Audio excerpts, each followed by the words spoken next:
How is it going today? Is 16th of April, Tuesday, and we are taking a look at the market, what kind of opportunities we can find. In today's video, we're going to be taking a look at a number of different opportunities and or encouragements, right?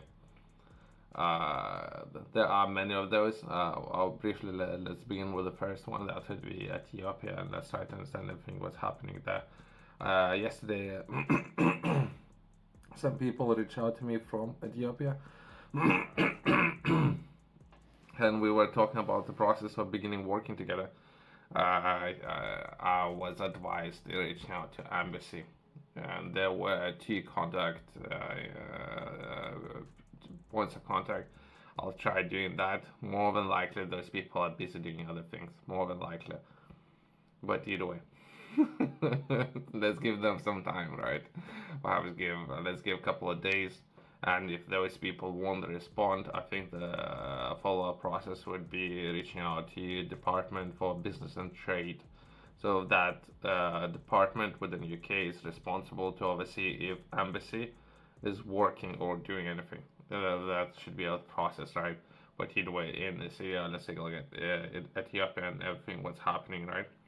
UK pledges support for vulnerable communities in Ethiopia. The UK has announced life-saving assistance for hundreds of thousands of Ethiopians at a pledging event in Geneva.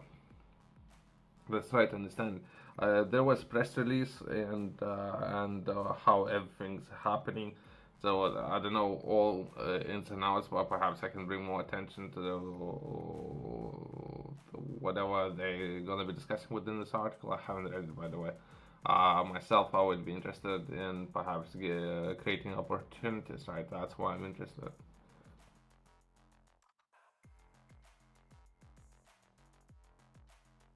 In this article, we're gonna be taking a look at UK seeks to uh, galvanize. Okay, interesting word. What you doing? The international community and has pledged vital life-saving assistance to help hundreds of thousands of Ethiopians, and the humanitarian crisis worsens. Right. So perhaps business opportunities. Let's focus on those. I don't know what this article is all about, right?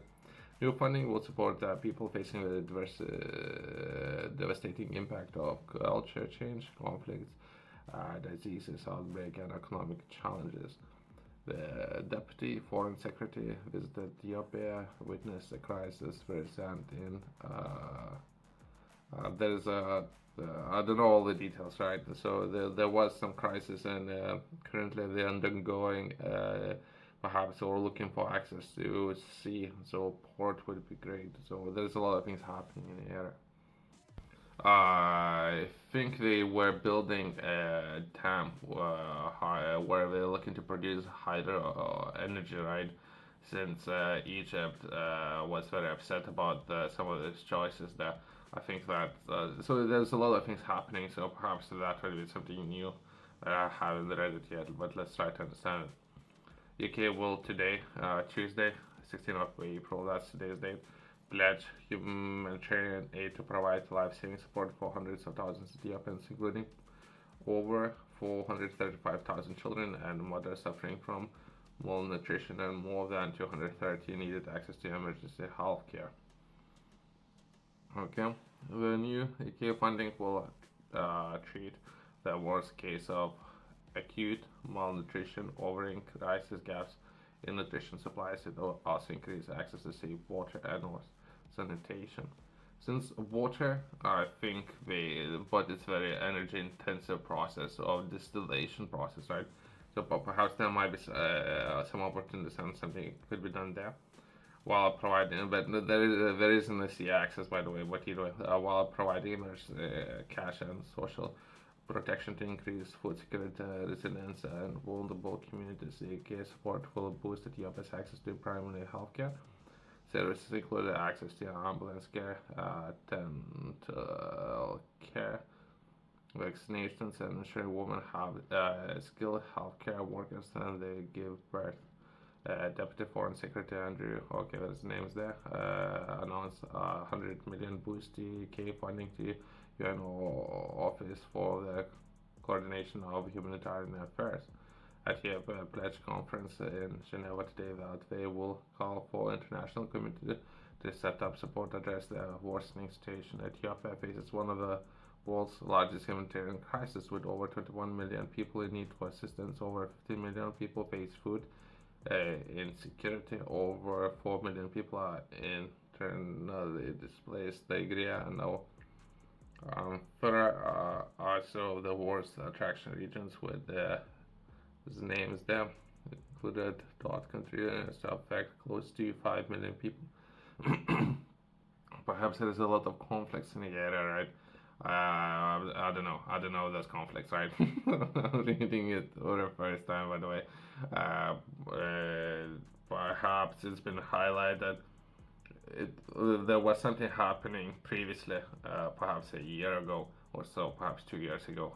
There was a lot of conflicts happening about power structure in the area, all these kind of things. But I don't know. That's pretty much how much I little I know.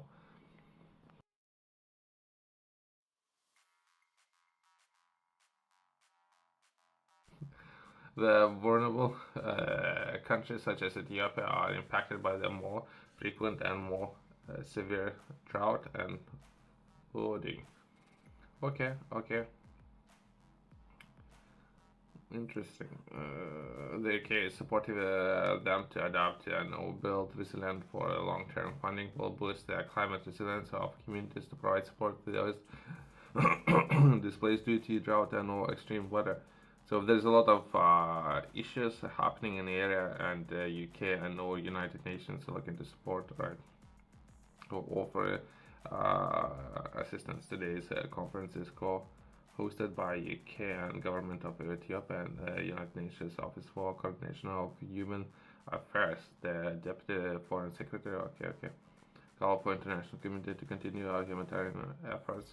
He will also outline the importance of ensuring funding goes to those needed in the most improving data analysis to increase the efficiency of response.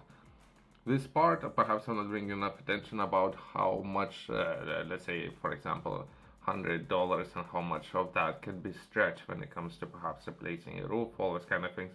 So I had spent a little bit of time trying to understand it of how that humanitarian aid can support local communities and how they can allocate that aid depending on how much data we can collect.